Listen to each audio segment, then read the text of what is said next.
All right, good morning, everyone. Morning, happy Sunday. So good to see all of you. Mike mentioned last week, like it's really an adjustment to drive to church. And I felt it last week, but this week I'm giving the message, and I felt it even more. So you might notice this. I usually wear a belt here, but I realized this morning that my belts are still hanging on a doorknob at my other house. But we had a Christmas party last night, so I had some ribbon, so I made do. Also, I didn't bring my computer with me, and I didn't save my notes in a place that's accessible from here. So 10 minutes ago, I rewrote my sermon, and I hope that I catch all the important points. Yeah, from the heart. So we'll have fun today. Okay. But I realized today, so next week is Pastor Mike's turn to give the message. And the week after that will be the Sunday right before Christmas, but actually our family will already be gone to visit family. So I'm considering this my Christmas message. It's December, and I thought I'd start off with this phrase. Many of you are familiar with it. I think about 15, 20 years ago, this was a really popular phrase. Jesus is the reason for the season, right? And I think it was really to kind of combat the commercialization of Christmas and the focus on the presents and the lights and all the Christmas songs, but without having Jesus at the center of it. And but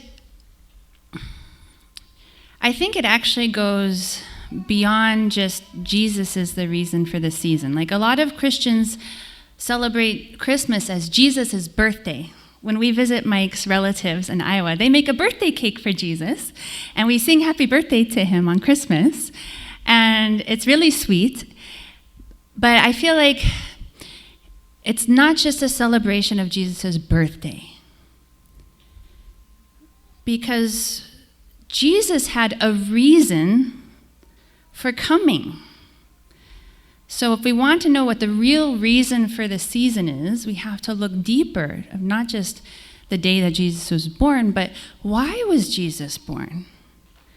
What did God work so hard for 4,000 years, biblical years, to bring Jesus for? What is the real reason why we celebrate? Why was that so important to God? And what was God trying to accomplish through Jesus' birth? So Jesus has many titles, and a lot of them are in the Christmas songs. Emmanuel, King of Kings, Lord of Lords, Wonderful Counselor, Prince of Peace. And also Jesus is known as the second Adam.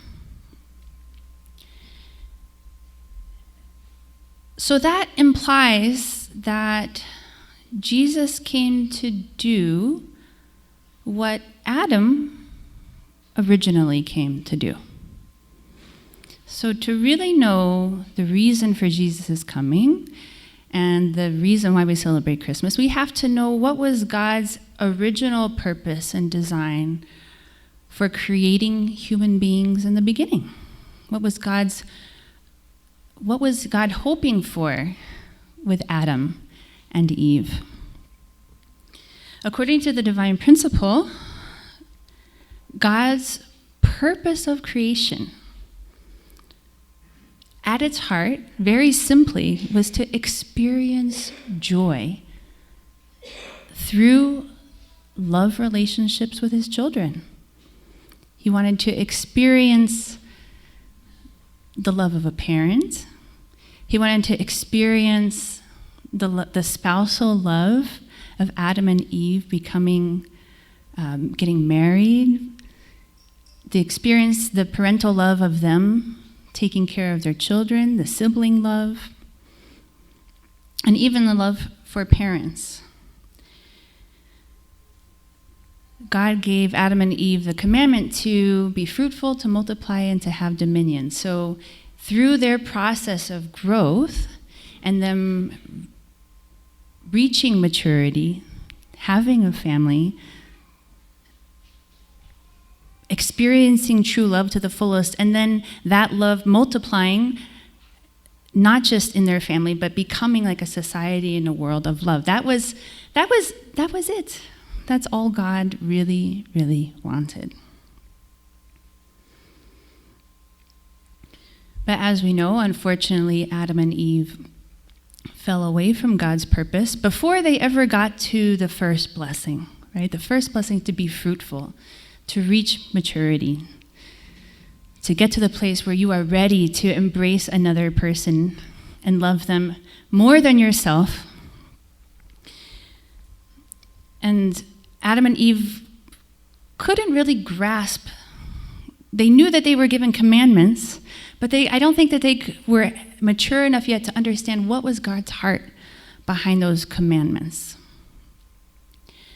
And without that understanding, they separated from the heart of God. They separated from the love of God. And that resulted in their children not being able to experience what is God's true parental love. So then they couldn't become true siblings to each other, right? Cain and Abel. And Cain killed Abel. And then multiplying out of that, we have the society and world of people not knowing how to have true relationships with each other because we don't have a true relationship with God. So this is something that just really always kind of blows my mind when I think about God, is that God's purpose has never changed.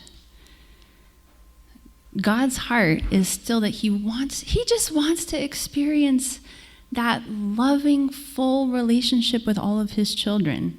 Kind of in the song, like, I am a child of God. And God wants us to live in the fullness of that relationship. So everything from the time that Adam and Eve separated from God until Jesus' birth was just God working towards that purpose. All the central figures, all the thousands of years, 2 steps forward, 1 step back, God working to build a foundation just to get to that starting point again, where he could bring somebody who is truly his child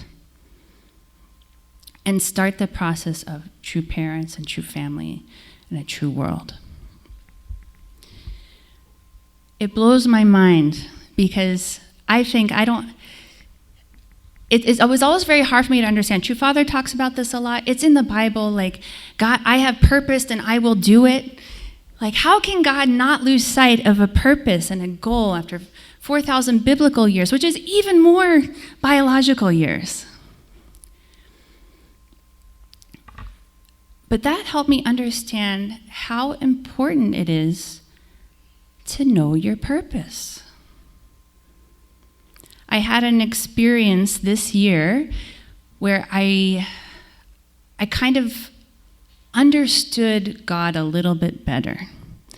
As you know, I was running Heartland Academy for the last 5 years, and this fall, we were in a situation where I had to make the decision to close our school, and next week is our last week. And the week after I made the decision to close the school was so hard. It was so hard to get up in the morning, get myself ready, do all the preparations I needed to do. Shauna's guiding for me, and I'm trying to help Shauna help her to do all the tasks that she needs to do as a guide. And I'm thinking to myself, how did I do all of this? This is so much work. It's so hard. There's so many challenges. There's so many things to think about. But when I had a goal and a purpose, it just carried me through all those things. Without the goal, without the purpose, it became so much harder. It was almost like the momentum and the drive and the vision. When that little purpose disappeared, it's like everything can crumble so quickly. Fortunately, I was able to very quickly establish a new short-term purpose. And I became very excited about the end of our year and creating a really wonderful experience for all of our families and the learners, and preparing them well for their next steps and creating great memories. So we've had a really, really wonderful last session. And but I experienced that without the purpose, there's no energy, there's no power. Let's see. Okay, so this relates to Jesus coming as the second Adam to restore the first Adam. I want you to know that God's will in sending Jesus Christ 2,000 years ago perfectly parallels the coming of Adam in the Garden of Eden. The Lord of the second advent will come for the same purpose. So Jesus came to do exactly what Adam and Eve came to do. In other words, God's will, Adam's purpose, Jesus' purpose, and the purpose of the second coming are all the same. Truth is unchanging, being the beginning and the end. Right? God's original word, God's purpose doesn't change. The will of God cannot be changed or tarnished by time, but will be the same forever. God has a formula, and when it is fulfilled, God will seal it. That particular formula is still there, unfulfilled. God is waiting for man to fulfill that pure, unadulterated standard.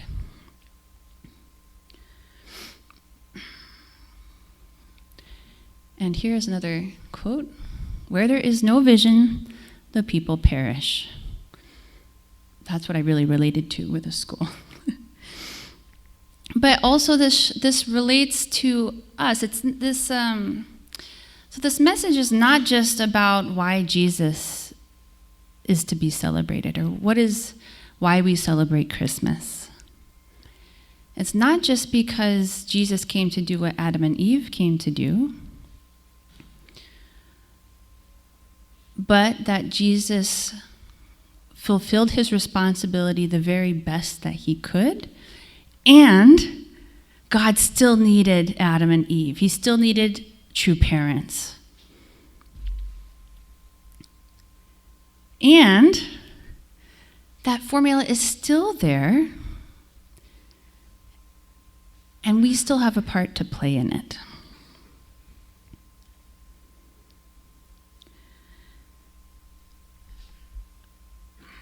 I was also really inspired this week, actually, in school. Shauna, I'm talking about you a lot. But Shauna led a discussion this week, which was so thought-provoking to me, and I wanted to share a little bit of it with you. She talked about, according to this entrepreneur, kind of philosopher, Sahil Bloom, there are 5 types of wealth. And so she read off these types of wealth. There's financial wealth, your money and career. There's a mental, or I would call spiritual wealth, your curiosity and a clear purpose. There's physical wealth, having a healthy body. Social wealth, deep, loving, supportive relationships. And time wealth, control of your calendar and not feeling constantly rushed. So I've often considered financial wealth, or people say time is money. Those are kind of usually it's hard to have a balance. Having a balance is good. If you have more time, you usually have less money. If you have more money, you usually have less time. So I can kind of see the connection between those things. And then there's also phrases like, well, if you don't have your health, you don't have anything. But I had never quite seen it outlined as these kind of 5 equal parts that are important for your life. So in this discussion, Shauna asked, which one do you think is most important? Or how about this one? If for the rest of your life, you could be guaranteed to have 3 of these, but you had to sacrifice 2 of them, which ones would you choose? And that was a really tough question. And it was really interesting to hear how the young people thought through this process and figured it out. And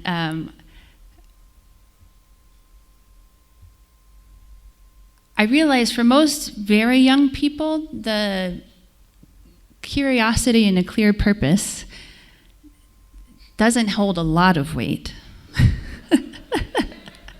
One of them did. One of them said it did. But I realized I could never give that one up. I know too many people who are doing the things, doing their jobs, making their money, and taking in even exercising, but they don't know what they're doing it for.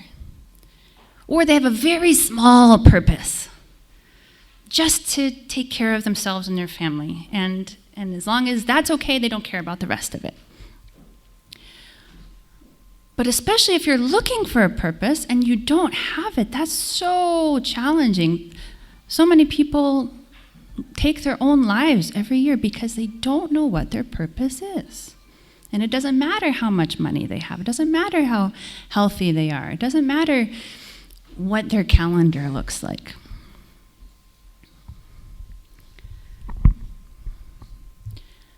So I thought that was really cool to see that outlined as this is, if you know who you are, who God says we are, right? If you know who you are wealthy in one aspect.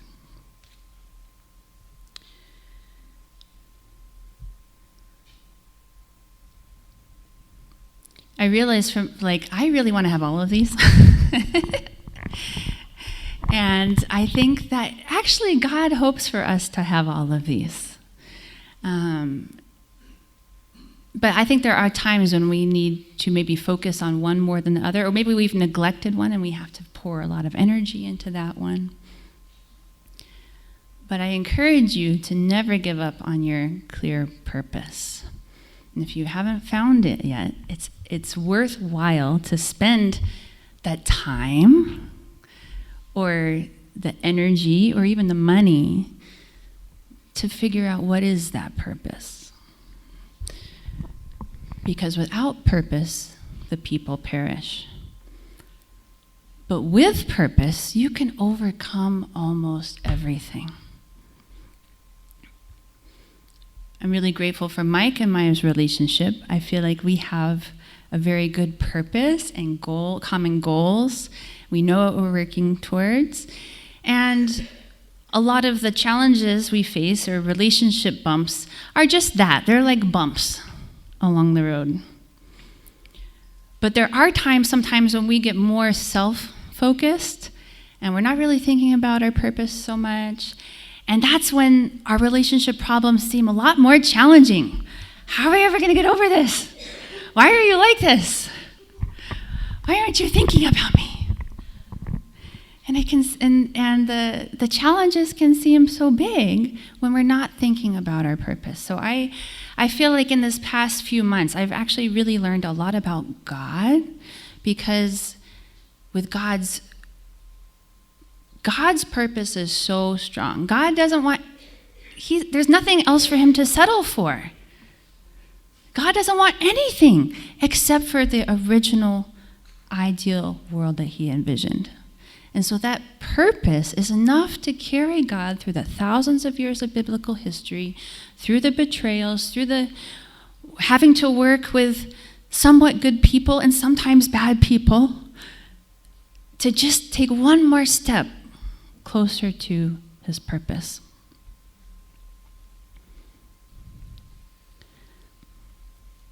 This is from Jeremiah. Many of you have heard it before, but I love this one. For I know the plans I have for you, declares the Lord. plans to prosper you and not to harm you, plans to give you hope and a future. And so this was like a words that God gave to the Israelites when they were in exile. This was not just daily life. This was like the worst time for the Israelites. But God told them, I know the plans I have for you, to prosper you, to not harm you, to give you hope and a future. So I feel like this is a reminder that maybe sometimes we're a little fuzzy on our purpose, or we lose sight of it, but God still has one. And it's not just for the world. That also includes me. God has a plan for me. God has a plan for each one of you. And it's a good one.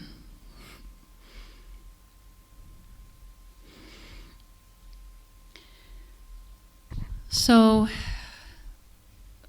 kind of coming back to Jesus and Christmas,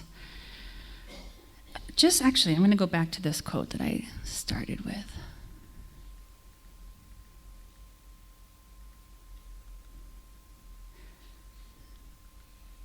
There it is. God's will, Adam's purpose, Jesus' purpose, and the purpose of the second coming are all the same. Truth is unchanging. So the same goal that God had at the beginning was like, it was finally possible again at Jesus' birth. It was like all that work and all that difficulty and all the failures and all the sadness. It was like the light at the end of the tunnel. God could see a new start for humanity.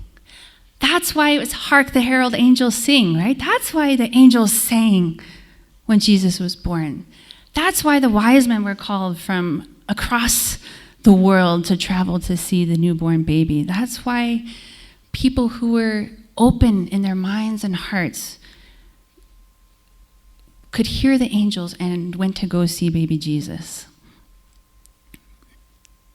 Because it was the doors opening to the fulfillment of God's purpose.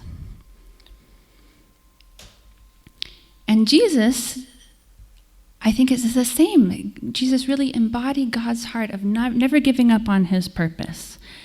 Jesus experienced, the Christmas carols and the prophecies about Jesus, many of them, are so beautiful, and they're like, he's the King of Kings, the King of the Jews. But the reality of what Jesus experienced in his life was most of the time almost opposite of that, being derided and accused and betrayed even by his closest followers. But that didn't change what Jesus was there to do and his commitment to doing it, because he knew his purpose. And he fulfilled it to the very utmost of his ability. Jesus is without blame because his heart was 100% there with God's purpose. And I see the same things playing out with our true parents' life. They know their purpose, and if you look at their life, you can see many of the same challenges of being imprisoned, of being betrayed. But if you listen to our true mother, who is in detention right now, she just talks about the ideal and what she's here to do, and it doesn't change. So for me, when I think of Christmas, I think I'm reminded of God's purpose and God's promise and how God is working despite the challenges, despite the setbacks, despite even my own maybe loss of vision or purpose sometimes, or despite my own experiences of maybe feeling betrayed or like things are too hard.